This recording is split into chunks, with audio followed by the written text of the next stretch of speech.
Hi friends, ఈరోజు మనం చెప్పుకోబోయే movie Malayalam crime thriller Gumasthan. Spoilers ముందే చెప్తే మూవీ ఇంట్రెస్ట్ గా ఉండదు కాబట్టి డైరెక్ట్ స్టోరీలోకి వెళ్దాం. ఇక స్టోరీలోకి వెళ్లే ముందు నా ఛానల్ ని సబ్స్క్రైబ్ చేసుకుని పక్కనే ఉన్న బెల్ ఐకాన్ ని క్లిక్ చేయండి. అందరూ చూస్తున్నారు కానీ ఎవరు సబ్స్క్రైబ్ చేసుకోవడం లేదు. సబ్స్క్రైబ్ చేసుకొని సపోర్ట్ చేయండి. మూవీ స్టార్ట్ అవ్వగానే ఒక ఇద్దరు కలిసి ల్యాండ్ ఫర్ సేల్ అని బోర్డు తగిలిస్తూ ఉండగా వాళ్ళ పక్కన నుండి కారు వెళ్తుంది. అందులో ఒక లాయర్ భార్యని చంపిన గిరి ఉంటారు. వాళ్ళ ఒక ఇంటి దగ్గరికి వెళ్తారు. అది ఆండ్రూ హీరో ఇల్లు. కాలింగ్ బెల్ నొక్కుతూ ఉండగా లాయర్ వద్దు అని అతనికి మైగ్రేన్ ఉంది. చిన్న సౌండ్ వినిపించినా కోపడతాడు. ఇంకా నువ్వు నేను చెప్పినట్టు వింటే ఈ కేసు నుండి బయటకు వస్తావు, లేకపోతే 12 సంవత్సరాలు జైల్లోనే ఉంటావని వార్నింగ్ ఇస్తాడు. కానీ పని మనిషి ఉంటే లోపల సారికి చెప్పమని లాయర్ చెప్తాడు. తను లోపలికి వెళ్లి ఆండ్రూ భార్యకి చెప్తుంది. ఆండ్రూ భార్య బయటకు వచ్చి కలిసి లోపల ఉన్న ఆండ్రూకి లాయర్ నీ కోసం వచ్చాడు అని అంటుంది. బుక్స్ చదువుతూ పక్కన పెట్టి బయటకు వస్తాడు. బయటకు వచ్చిన లాయర్ ఎఫ్ఐఆర్ కేసుకు సంబంధించిన డీటెయిల్స్ ఇంకా పోస్ట్ మార్టం రిపోర్ట్స్ అన్ని ఆండ్రూకి ఇస్తాడు. ఆ రిపోర్ట్స్ అన్ని చూస్తూ నీ భార్యను నువ్వే చంపావని ఆండ్రూ అతన్ని అడుగుతాడు. నేనే చంపాను, నాకు అమ్మాయిలంటే పిచ్చి. నేను గెస్ట్ హౌస్ లో వేరే అమ్మాయితో ఉన్నప్పుడు నా భార్య చూసింది. ఎవరికి చెప్పొద్దు, నా మీద అరవద్దు అని కూడా తనకి చెప్పి వార్నింగ్ ఇచ్చాను, అయినా వినలేదు. దానితో తనని కోపంలో ఐరన్ రాడ్ తీసుకొని తలపై కొట్టి చంపేశాను. మీరు ఏమైనా చేయండి, నేను జైలుకి వెళ్ళొద్దు, డబ్బులు ఎన్నైనా ఖర్చు పెడతా అని చెప్తాడు. గంగాధర్ అనే వ్యక్తి ఇతను చంపేది చూశాడా లేదా అని ఆండ్రూ లాయర్ ని అడుగుతాడు. చూశాడు అని లాయర్ చెప్తాడు. అతను ఒక ప్రభుత్వ ఉద్యోగి. ఆ రోజు డ్యూటీకి వెళ్ళలేదా? వెళ్తే ఆఫీస్ బుక్ లో సంతకం పెట్టి ఉంటాడు, కనుక్కో అని ఆండ్రూ అంటాడు. కనుక్కుంటా అని లాయర్ ఫోన్ చేస్తాడు. డ్యూటీకి వెళ్ళలేదు కానీ బుక్ లో మాత్రం సంతకం పెట్టాడు అని అంటాడు. అయితే ఇదే మనకి కావాల్సిన పాయింట్. ఒకే వ్యక్తి 2 ప్లేసులో ఎలా ఉంటాడు అని వాదించు. అలాగే ఆ ప్రభుత్వ ఉద్యోగి దగ్గరికి వెళ్లి బుక్ లో సంతకం పెట్టావు కానీ ఆ రోజు డ్యూటీకి వెళ్ళలేదు, నువ్వు కోర్టుకి వెళ్తే ఈ విషయం బయటపడుతుంది, ఉద్యోగం కూడా పోతుందని బెదిరించు. దాంతో అతను భయపడి కోర్టుకి రాడు. కేసు చాలా వీక్ అవుతుంది. అలాగే నువ్వు కొట్టిన రాడ్ని ఎక్కడ వేశావు అని అతన్ని అడుగుతాడు. దానిని కిచెన్ రూప్ మీద పెట్టాను అంటాడు. సరే, ఇది మర్డర్ కాదు, న్యాచురల్ డెత్. ఇల్లు కట్టేటప్పుడు నీ భార్య కాలు జారి కింద పడటం వలన ఐరన్ రాడ్ గట్టిగా తగిలి చనిపోయిందని చెప్పండి. అలాగే వెపన్ ని దాచిపెట్టండి. వెపన్ లేకపోతే కేసు నిలవదు. ఇతని మీద జస్ట్ ఒక ఆరోపణ మాత్రమే చేశారు అని వాదించు. దానితో కేసుని మళ్ళీ రీఇన్వెస్టిగేషన్ చేస్తారు అంటాడు. దానితో లాయర్ కి ఇంకా గిరికి ఈ పాయింట్స్ అన్ని నచ్చి అతనికి మనీ ఇచ్చి బయటికి వస్తూ లాయర్ తో అంటాడు, ఇతను నా కేసు వాదిస్తే నేను ఈజీగా బయటికి వస్తాను. ఎందుకు ఇతను ఓన్లీ ఇలా సలహాలు మాత్రమే ఇస్తాడు, కోర్టులో వాదించడు అని లాయర్ తో అంటాడు. అతనికి లా పాయింట్స్ అన్ని బాగా తెలుసు కానీ అతను కోర్టులో వాదించలేడు, ఎందుకంటే అతను లాయర్ కాదు అని గిరితో అంటాడు. దానితో హీరో ఎంత క్రిమినల్ మైండెడో అర్థమవుతుంది. ఒక అతను టీ స్టాల్లో మాట్లాడుకుంటూ ఉంటారు. అతని పేరు సూరన్న. అప్పుడే ఆండ్రూ ఇంట్లో పని మనిషి అక్కడ నుండి వెళ్తుంది. తన వెనకాలే సూరన్న కూడా వెళ్తూ ఇంత హడావిడిగా వెళ్తున్నావు ఏంటి అని అడుగుతాడు. ఇప్పటికే లేట్ అయ్యిందని తను చెప్తుంది. నువ్వు లేటుగా వెళ్తే మీ ఓనర్ నిన్ను కొట్టి ఏం చంపడులే అంటాడు. అతనికి కోపం వచ్చి ఒక దెబ్బ వేసినా నేను చచ్చిపోతా అంటుంది. ఇంత భయంతో ఎందుకు ఆ ఇంట్లో పని చేస్తున్నావు అని అడుగుతాడు. అతను ఇచ్చినట్టు డబ్బులు ఎవరు ఇవ్వరు, అందుకే ఆ ఇంట్లో చేస్తున్నా అని చెప్తూ ఆ ఇంటికి వెళ్తుంది. రవి అనే అతను ఆండ్రూ ల్యాండ్ ని క్లీన్ చేస్తూ ఉండగా ఆండ్రూ అక్కడికి వస్తాడు. ఆండ్రూ ఈ ల్యాండ్ ని అమ్మాలని చూస్తాడు. ఈ రోజు ఈ ల్యాండ్ ని చూసుకోవడానికి వస్తున్నారు అని రవి చెప్పడంతో అక్కడ నుండి వెళ్లిపోతాడు. తర్వాత రవిని వర్కర్స్ అడుగుతారు, మామూలు ఒక గుమస్తాకి ఇంత ఆస్తి ఎలా ఉంది అని. వాళ్ళ తాతలు పంచిన ఆస్తులు ఉన్నాయి. అలాగే ఫేమస్ లాయర్ థామస్ కూడా ఇతని దగ్గర వర్క్ చేశాడు అని చెప్తాడు. కట్ చేస్తే అదే రోజు నైట్ ఆండ్రూ పడుకొని ఉంటే పక్కన ఇంట్లో రవి ఉంటాడు. రవి కుక్క మురుగుతూ ఉంటుంది. మార్నింగ్ లేచేసరికి రవి ఆ డాగ్ కోసం వెతుకుతూ పని మనిషిని అడుగుతాడు. నాకు తెలీదు, ఎక్కడికి పోతుందిలే, వస్తుందని చెప్తుంది. రవి వెళ్ళాక పని మనిషి పని చేసుకుంటూ ఉండగా ఆండ్రూ ఆ కుక్కని చంపేసి పాతి పెడుతూ ఉంటాడు. అలా చేస్తూ ఉండగా పని మనిషి చూస్తుంది. కట్ చేస్తే ఆండ్రూ ఒక సెటిల్మెంట్ చేయడానికి వస్తాడు. అక్కడ సెటిల్ చేసి బయటికి వస్తూ ఉండగా తన భార్య అన్న కొడుకు కనిపిస్తాడు. అతని దగ్గరికి వెళ్లి నా దగ్గర తీసుకున్న డబ్బులు ఎప్పుడు ఇస్తావని అడగ్గా నేను ఆంటీతో మాట్లాడుతా, నీకు అవసరం లేదు అనేసరికి ఆండ్రూకి కోపం వచ్చి అతన్ని కొట్టి అక్కడ నుండి వెళ్తాడు. తర్వాత అతను ఆండ్రూ భార్యకి కాల్ చేసి చెప్తాడు. అప్పుడు ఆమె వెళ్లి ఆండ్రూని అడుగుతుంది. అలాగే అడుగుతూ గట్టిగా అరుస్తూ ఉండటం వలన ఆండ్రూకి మైగ్రేన్ ఉండి కోపం వచ్చి గట్టిగా అరవద్దు అని అంటాడు. అయినా వినకుండా అరుస్తూనే ఉంటుంది. దాంతో ఆండ్రూకి కోపం ఎక్కువై తన భార్యను కొడుతూ ఉంటాడు. ఇదంతా కిటికీల నుండి పని మనిషి చూస్తూ అక్కడ నుండి వెళ్తుంది. నెక్స్ట్ డే మార్నింగ్ పని మనిషి వచ్చి డోర్ ఓపెన్ చేద్దామని చేస్తూ ఉండగా ఓపెన్ అవ్వదు. ఇంటి చుట్టూ చూస్తుంది కానీ డోర్స్ అన్ని క్లోజ్ చేసి ఉంటాయి. దానితో ఏం చేయాలో తెలియక కాల్ చేస్తుంది. ఫోన్ కలవకపోవడంతో డోర్ కొడుతూ పిలుస్తుంది. ఆండ్రూ డోర్ ఓపెన్ చేసి ఏంటి అని అడుగుతాడు. మేడం లేదా అని అడుగుతుంది. లేదు అని ఆండ్రూ అనటంతో ఇల్లు అంతా చూస్తుంది. ఎక్కడవి అక్కడే వేసి ఉంటాయి. వెళ్ళి టుమారో రా అని చెప్పడంతో అక్కడ నుండి వెళ్తూ మేడం ఫోన్ కి కాల్ చేస్తుంది. ఫోన్ లోపలే ఉంటుంది. అలాగే ఆండ్రూ చొక్కా మీద బ్లడ్ చూస్తుంది. ఏం చేయాలో తెలియక అక్కడ నుండి భయంతో వెళ్తుంది. అలా భయంతో వెళ్తూ ఉండగా సూరన్న మధ్యలో కలిసి ఏమైందని అడుగుతాడు. పని మనిషి జరిగిందంతా చెప్పేస్తుంది. తన భార్యను కొట్టడం నేను చూశాను, అది తెలిస్తే నన్ను కూడా చంపేస్తాడని భయంగా ఉంది అని అంటూ ఉండగా ఏం కాదు నేను వెళ్లి చూసి వస్తా అని సూరన్న అంటాడు. సూరన్న ఇంకా అతని ఫ్రెండ్ కలిసి ఆండ్రూ ఇంటికి వెళ్తారు. ఆండ్రూ కింద పడిన వస్తువులన్నీ సరిచేస్తూ ఉండగా సూరన్న కిటికీలో నుండి చూస్తూ ఉంటాడు. అది ఆండ్రూ కనిపెట్టడంతో అక్కడ నుండి సూరన్న పారిపోయి పని మనిషి దగ్గరికి వస్తాడు. నాకు తెలిసిన ఒక మెంబర్ కి కాల్ చేస్తా అని చేస్తాడు. సూరన్న ఊర్లో అందరికి చెప్పి ఒక దగ్గరికి చేరుస్తాడు. అక్కడికి వచ్చిన మెంబర్ బాడీని చూసావని అడగ్గా లేదు అతని ఇల్లు చేతులు అంత రక్తంతో ఉండటం చూశాను అని చెప్తాడు. అందరూ కలిసి పోలీస్ వాళ్ళకి కాల్ చేద్దాం అనేసరికి నాకు తెలిసిన పోలీసు ఉన్నాడు అని మెంబర్ పోలీస్ కి కాల్ చేస్తాడు. పోలీస్ వాళ్ళు అక్కడికి వస్తారు. ఎవరు ముందు చూశారు, అతని పేరు ఏంటి అని పోలీస్ వాళ్ళని అడుగుతాడు. పని మనిషి చూసింది, అతని పేరు పాలిప్పడన్ అంటారు. దానితో ఇంకో పోలీసు వాళ్ళ దగ్గరికి వచ్చి మళ్ళీ పేరు చెప్పమని అంటాడు.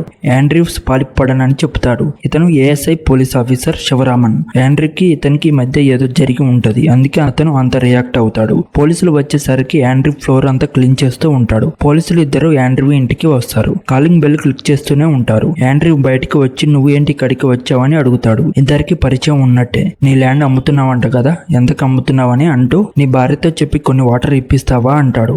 ఆండ్రూని వాటర్ తీసుకుని వచ్చి ఇస్తాడు. ఇంట్లో నీ భార్య లేదా అని పోలీసులు అడగ్గా ఈ రోజు నేను ఒక్కనే ఉన్నా అని చెప్తాడు. నీ వైఫ్ మిస్ అయిందని కంప్లైంట్ ఇచ్చారని ఇంకో పోలీసు అడుగుతాడు. నా వైఫ్ మిస్ అయితే నేనే ఇస్తా కంప్లైంట్ అని ఆండ్రూ అంటాడు. మరి ఎందుకు ఇవ్వలేదు అని పోలీసులు అడగ్గా ఎందుకు ఇవ్వాలి, నా వైఫ్ మదురై వెళ్ళిందని ఆండ్రూ అంటాడు. నీ భార్యకి ఫోన్ చేయని పోలీస్ అంటాడు. ఫోన్ ఇంటి దగ్గరే మర్చిపోయిందని ఆండ్రూ అనగానే ఈ టీవీ ఎలా పగిలిందని పోలీసులు అడుగుతారు. నా చెయ్యి తగిలి కింద పడింది అని అంటాడు. సరే నిన్న నీ వైఫ్ ని ఏం చేసావు చెప్పు అని పోలీసులు అడుగుతారు. ముందు మీరిద్దరు యూనిఫామ్ లో లేరు, మీతో పాటు ఎస్ఐ గాని సిఐ గాని ఇంకా కంప్లైంట్ కూడా లేదు. ముందు మీకంటే పై అధికారిని తీసుకుని వచ్చి నాతో మాట్లాడు, అప్పుడు నేను సమాధానం చెప్తా అంటాడు ఆండ్రూ. అయితే మాతో చెప్పవు, కానీ నీ చొక్కా వెనకాల రక్తం ఏంటి అని అడుగుతారు. కోడిని కోసా అని ఆండ్రూ అంటాడు. కోడిని కోస్తే చొక్కా వెనకాల బ్లడ్ ఎలా అంటిద్ది అని పోలీసులు అడుగుతారు.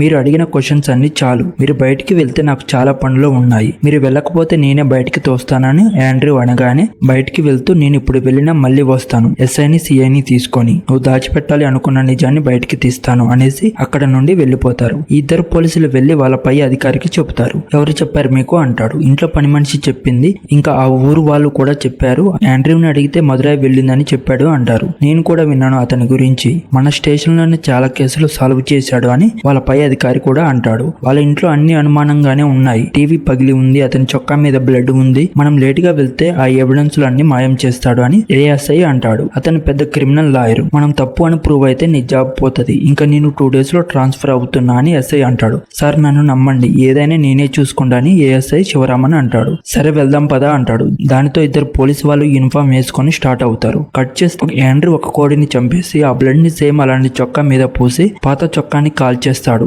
పోలీసులు జీప్ వేసుకొని అక్కడికి వస్తారు. ఆ పోలీసు వాళ్ళని చూసి ఊర్లో అందరూ కూడా అక్కడికి వస్తారు. ఎస్ఐ లోపలికి వచ్చి ఆండ్రూతో అంటాడు, మేము ఇక్కడికి ఎందుకు వచ్చామో నీకు బాగా తెలుసు, నువ్వు కోఆపరేట్ చెయ్యి అంటాడు. సరే అని అనటంతో పోలీసు వాళ్ళు ఇల్లు మొత్తం సెర్చ్ చేస్తూ ఉంటారు. నిన్న మీరు మీ వైఫ్ తో గొడవ పడ్డారా అని ఎస్ఐ అడుగుతాడు. అవును, మేము రోజు గొడవ పడుతూనే ఉంటాం, గొడవ జరిగాక నా భార్య తన ఫ్రెండ్ తో కలిసి మదురై వెళ్ళిందని అని ఆండ్రూ అంటాడు. ఆ ఫ్రెండ్ ఫోన్ నెంబర్ ఉందా అంటాడు. లేదు అని చెప్తాడు. నీ భార్య ఫోన్ లో లేదా అంటాడు. నా భార్య ఫోన్ ఫింగర్ ప్రింట్ లాక్ వేసుకుందని చెప్తాడు. మిగతా పోలీసులు వెతుకుతూ ఉండగా బయట వేసిన షర్ట్ ని తీసుకుని వచ్చి చూస్తారు. ఈ రక్తం ఏంటి అని అడగ్గా అది కోడి రక్తం అని చెప్పాను కదా అంటాడు ఆండ్రూ. పోలీసు వాళ్ళు ఇంట్లో సెర్చ్ చేస్తూ ఉండగా న్యూస్ పేపర్ టీవీ ఛానల్స్ వాళ్ళు ఆండ్రూ ఇంటికి వస్తారు. దానితో ఎస్ఐ శివరామన్ ని పిలిచి మనం పెద్ద ప్రాబ్లం లో ఇరుక్కున్నాం, నువ్వు ఇంతకు ముందు అతని మీద పగతో ఇదంతా చేస్తున్నావా, ఇప్పుడు వాళ్ళకి సమాధానం ఎలా చెప్పాలి, మనకి ఒక ఆధారం కూడా దొరకలేదు అంటాడు. దానితో శివరామన్ కి కోపం వచ్చి ఆండ్రూ దగ్గరికి వచ్చి నీ వైఫ్ ని చంపి ఎక్కడ దాచిపెట్టావని అడుగుతాడు. ఆండ్రూ మళ్ళీ అదే సమాధానం చెప్పడంతో శివరామన్ కి కోపం వచ్చి ఆండ్రూని ఈడ్చుకుంటూ ఇంటి బయటికి తీసుకుని వచ్చి కింద పడేస్తాడు. ఇక్కడ ట్విస్ట్ ఏంటంటే అప్పుడే ఆటోలో నుండి ఆండ్రూ భార్య దిగి వస్తుంది. అక్కడ ఉన్న అందరూ తనే ఆండ్రూ భార్య అని పోలీసు వాళ్ళకి చెప్పడంతో పోలీసు వాళ్ళు కంగారు పడుతూ ఉంటారు. ఆండ్రూ భార్యని పోలీసులు అడుగుతారు, మీరు ఫోన్ మర్చిపోయి మదురై వెళ్లారని అడుగుతారు. అవును అని చెప్తుంది. మీ పని మనిషి కంప్లైంట్ ఇచ్చింది, నిన్న రాత్రి మీ వారు నిన్న కొట్టడం చూసింది, మార్నింగ్ వచ్చేసరికి మీరు లేకపోతే మీ ఆయన చంపాడు ఏమో అని కంప్లైంట్ ఇచ్చిందని అంటారు. అలా ఏమీ లేదు అనడంతో పోలీసులు అక్కడ నుండి వెళ్లిపోతూ ఉండగా రిపోర్టర్స్ వచ్చి ఒక పెద్ద మనిషిని ఆధారాలు ఏమీ లేకుండా అలా కింద పడేశారు. అలాగే ఈ ఏఎస్ఐ శివరామన్ సారీ చెప్పకుండా ఇక్కడ నుండి కదిలేదే లేదు అని రవి అంటాడు. దానితో శివరామన్కి కోపం వస్తుంది. ఎస్ఐ కూడా అంటాడు, మన సైడ్ తప్పు ఉంది, వెళ్ళి సారీ చెప్పు అంటాడు. సారీ చెప్పడానికి శివరామన్ వెళ్తూ ఉండగా, నాకు ఎవరు సారీ చెప్పాల్సిన అవసరం లేదు, ఇక్కడ నుండి అందరూ వెళ్ళండి అని అనటంతో అందరూ అక్కడ నుండి వెళ్ళిపోతారు. కానీ ఇదంతా సోషల్ మీడియాలో వస్తుంది. దాంతో సిఐకి కోపం వచ్చి ఎస్ఐకి కాల్ చేసి, నీ మీద శివరామన్ మీద యాక్షన్ తీసుకుంటా, అలాగే నీ ట్రాన్స్ఫర్ కూడా ఆపేస్తున్నా అని అనటంతో ఎస్ఐ మిగతా పోలీసు వాళ్ళ దగ్గరికి వచ్చి బాధపడుతూ ఉంటాడు. అప్పుడు శివరామన్ అంటాడు, సార్ నేను యూనిఫామ్ వేసుకొని 30 సంవత్సరాలు అవుతుంది, ఆ ఎక్స్పీరియన్స్ తో చెప్తున్నా, ఆ ఇంట్లో ఒకరిని చంపేశారు అంటాడు. కట్ చేస్తే అదే రోజు నైట్ ఆండ్రూ తన భార్య పడుకున్నాక ఒక రూమ్ లోకి వచ్చి బీరువా జరుపుతాడు. దాని వెనకాల ఒక రూమ్ ఉంటుంది. ఆ రూమ్ లోకి వెళ్లి బయటికి వస్తాడు. అయితే ఆ హ్యాండ్స్ కి అంతా బ్లడ్ ఉంటుంది. కర్చీఫ్ తో అంతా తుడుచుకొని దాన్ని కాల్ చేస్తాడు. ఆ రూమ్ ని ఇంతకు ముందు పోలీసు వాళ్ళు కూడా కనిపెట్టలేకపోతారు. కట్ చేస్తే పోలీసు వాళ్ళు ఆ ఇంట్లో ఎవరో చనిపోయారు, మనం ఎలాగైనా కనిపెట్టాలని అనుకుంటూ ఉంటారు. ఎక్కడ నుండి మొదలు పెడదామని ఇంతకు ముందు చెప్పిన లాయర్ థామస్ ఇంటికి వెళ్తారు. థామస్ దగ్గరికి వెళ్లి కలుస్తారు. మీ ఇన్వెస్టిగేషన్ కోసం నేను కూడా సపోర్ట్ చేస్తా అని థామస్ అంటాడు. కానీ ఆండ్రూ మా నాన్న దగ్గర వర్క్ చేశాడు, ఒకవేళ అతను మర్డర్ చేస్తే ఎలా చేయాలో ఎలా తప్పించుకోవాలో తెలుసు, చాలా స్మూత్గా డీల్ చేస్తాడు, అతనికి అన్ని లా పాయింట్స్ తెలుసు, అంత ఈజీ కాదు అతన్ని పట్టుకోవడం, అతనికి అన్ని లా పాయింట్స్ తెలుసు అంటాడు.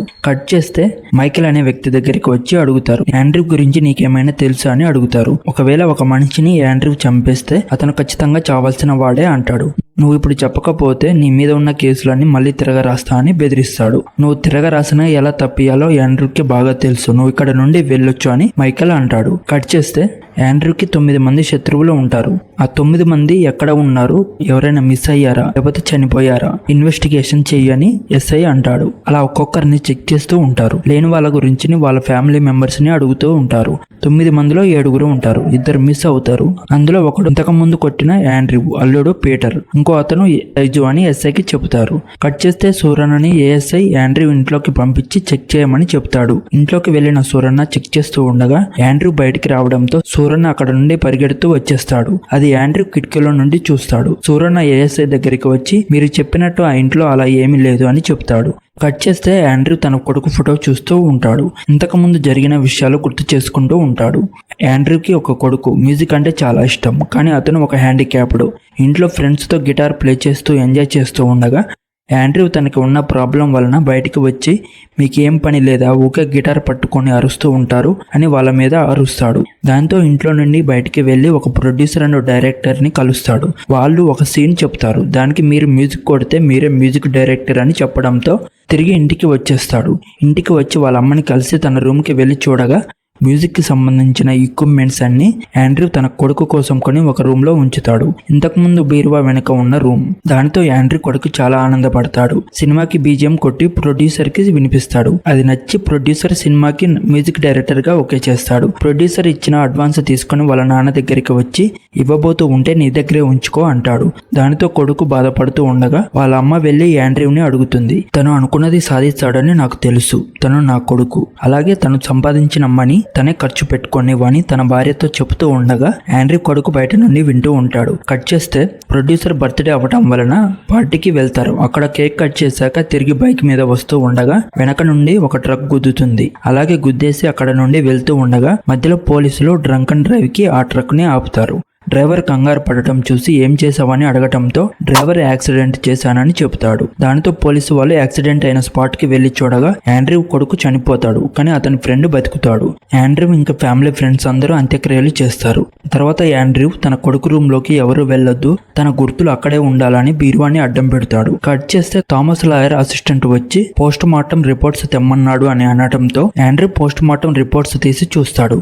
అనుమానం వచ్చి తన కొడుకుతో యాక్సిడెంట్ అయిన ఫ్రెండ్ దగ్గరికి వెళ్లి అడుగుతాడు ఎలా జరిగింది అని. అలాగే ట్రక్ డ్రైవర్ ఫోటో చూపించి ఇతనేనా అని అడుగుతాడు. నాకు గుర్తు లేదు, నేను కూడా న్యూస్ పేపర్ లో చూశాను అని ఫ్రెండ్ చెప్తాడు. ఇంకా మిగతా ఫ్రెండ్స్ ని కూడా కనుక్కొని ట్రక్ గుద్దడం వల్లనే చనిపోయాడా లేకపోతే ఇంకా ఏదైనా ఉందా అని రీసెర్చ్ చేస్తూ పోలీసు వాళ్ళ దగ్గరికి వెళ్లి ఆ ట్రక్ డ్రైవర్ డీటెయిల్స్ కనుక్కొని డ్రైవర్ దగ్గరికి వెళ్తాడు. డ్రైవర్ ని అడుగుతాడు ఎలా జరిగింది అని. ఆ రోజు నేను కొంచెం తాగి ఉన్నాను, అనుకోకుండా యాక్సిడెంట్ అవ్వడంతో లారీ ఆపకుండా అక్కడ నుండి పోనిచ్చాను. ఆ దారిలో వచ్చే వాళ్ళు ఎవరైనా హాస్పిటల్ కి తీసుకొని కాపాడు కాపాడుతారు అనుకున్నా, కానీ చనిపోతాడు అనుకోలేదు. టైం అటు ఇటుగా రాత్రి 10 అయ్యింది, కరెక్ట్ గా తెలీదు అని అంటాడు డ్రైవరు. నెక్స్ట్ ఆండ్రూ యాక్సిడెంట్ జరిగిన స్పాట్ కి వెళ్తాడు. అక్కడ 2 సెక్యూరిటీ కెమెరాస్ రోడ్డు పక్కన ఉండటంతో వాటి ఫుటేజ్ తీసుకొని ఇంటికి వచ్చి చూస్తూ ఉండగా ఆ వీడియోలో ట్రక్ లో సైజు ఇంతకు ముందు స్మగ్లింగ్ గురించి ఆండ్రూతో మాట్లాడిన అతను ఉంటాడు. నెక్స్ట్ ఇదంతా థామస్ దగ్గరికి వచ్చి చెప్తాడు. మర్డర్ అని నీకు ఎలా తెలుసు అంటాడు. నా దగ్గర ఆధారాలు ఉన్నాయని చెప్పడంతో థామస్ పోలీస్ వాళ్ళకి చెబుదాం అంటాడు. వాళ్ళకి చెప్పాల్సిన అవసరం లేదు, నా కొడుకును చంపిన వాళ్ళని నేనే చంపేస్తా అని ఆండ్రూ థామస్ తో అని అక్కడ నుండి వెళ్తాడు. కట్ చేస్తే ప్రజెంట్ జరిగేది చూపిస్తారు. ఆండ్రూ వాళ్ళడు పీటర్ పోలీసుల దగ్గరికి వచ్చి తనని ఎందుకు కొట్టాడో చెప్తాడు. నెక్స్ట్ పని మనిషి దగ్గరికి పోలీసులు వస్తారు. ఆండ్రూ కోడి రక్తం అన్నది నిజం కాదు అని పోలీసులు అంటారు. మరి ఎవరిది అని పని మనిషి అనగానే సైజు ఫోటోని చూపిస్తారు. మేము ఈ పరిస్థితిలో ఆ ఇంటికి వెళ్ళలేము, నువ్వే మాకు హెల్ప్ చేయాలి. ఇతనికి ఆ ఇంటికి ఏమైనా సంబంధం ఉందా అని, నువ్వు హెల్ప్ చేసినట్టు ఎవరికి చెప్పము అని పోలీసులు అంటారు. దానితో పని మనిషి ఆ ఇంట్లో వర్క్ చేస్తూ ఉండగా ఆండ్రూ బయట ఉండటంతో ఏమైనా ఆధారాలు దొరుకుతాయేమో అని ఇల్లు అంతా వెతుకుతూ ఉంటుంది. అలా వెతుకుతూ ఒక రూమ్ లోకి వెళ్లి బీరువాని పక్కకి జరుపుతూ ఉండగా పని మనిషి భర్త ఫోన్ చేస్తాడు. పోలీసులు కావాలి అని ఆండ్రూ మీద చెప్పారు. నిన్న పోలీసులు చూపించిన ఫోటోలో ఉండే సైజు మార్కెట్ దగ్గర గోల చేస్తున్నాడు ఇప్పుడు అని అంటాడు. దాంతో పని మనిషి ఆ బీరువా జరపకుండా అక్కడ నుండి వెళ్తుంది. కట్ చేస్తే సైజు పోలీసు వాళ్ళ దగ్గర ఉంటాడు. నువ్వు ఇన్ని రోజులు ఫోన్ స్విచ్ ఆఫ్ ఎందుకు పెట్టుకున్నావని ఎస్ఐ అడుగుతాడు. అది చాలా పర్సనల్, నాకు సెకండ్ సెటప్ ఉంది, 1 వీక్ అక్కడే ఉన్నాను. ఇంటికి వచ్చాక నా భార్య చెప్పింది మీరు రమ్మన్నారు అని అంటాడు సైజు. దానితో ఏఎస్ఐ శివరామన్కి ఏం చేయాలో అర్థం కాదు. ఎందుకంటే ఇంతకు ముందు చూపించిన ఆండ్రూ 9 మంది శత్రువులు కూడా బతికే ఉంటారు. మరి ఆండ్రూ చంపేసింది ఎవరిని అని పోలీసు వాళ్ళకి ఒక డౌట్. కట్ చేస్తే ఆ రోజు నైట్ ఆండ్రూ బీరువా జరిపి ఆ రూమ్ లోకి వెళ్తాడు. ఆ రూమ్ లో ఉన్నది తన కొడుకుని చంపింది ఎవరో కాదు, తన కొడుకు ఫ్రెండ్ మహేష్, తనతో పాటు బైక్ మీద వచ్చిన ఫ్రెండ్. అతని చైర్ లో కట్టేసి బాగా కొట్టి ఉంచుతాడు. కట్ చేస్తే ఆండ్రూ ఎలా సాల్వ్ చేశాడో ఈ కేసుని చూపిస్తారు. తన భార్యను మధుర పంపింది కూడా ఆండ్రూనే. అలాగే మైకల్ దగ్గరికి వచ్చి జామర్ GPS ట్రాకర్ తీసుకుంటాడు. తర్వాత తన కొడుకు ఫ్రెండ్ ని ఫాలో అవుతాడు.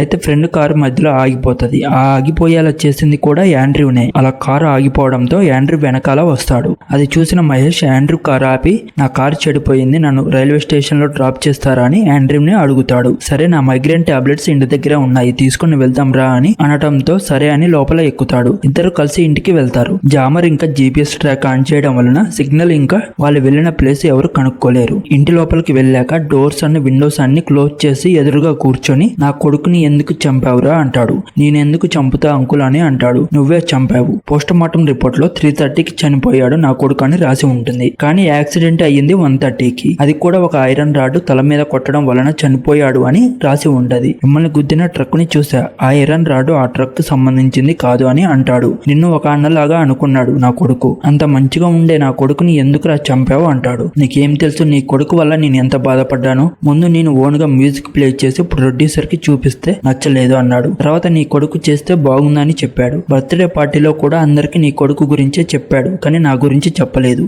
నాకు రావాల్సిన క్రెడిట్ అంతా వాడే తీసుకుంటూ ఉంటే నేను చూస్తూ ఊరుకోవాలా? అదే రోజు రాత్రి మాకు అనుకోకుండా యాక్సిడెంట్ అయింది. నాకంటే ముందు నీ కొడుకే లేచాడు, తర్వాత నన్ను లేపాడు. ఇదే నాకు మంచి ఛాన్స్ అనుకొని రాడ్డుతో తలపై కొట్టి చంపాను. ఎందుకంటే ఆ సినిమాకి నేను ఒక్కడినే మ్యూజిక్ డైరెక్టర్ గా ఉండాలి అని. ఈ సీక్రెట్ నాకు ఒక్కడికే తెలియాలి. నిన్ను కూడా నీ కొడుకులాగే చంపుతా అని ఆండ్రూని తన్నుతాడు. ఆండ్రూకు కోపం వచ్చి మహేష్ ని బాగా కొట్టి చైర్కి కట్టేస్తాడు.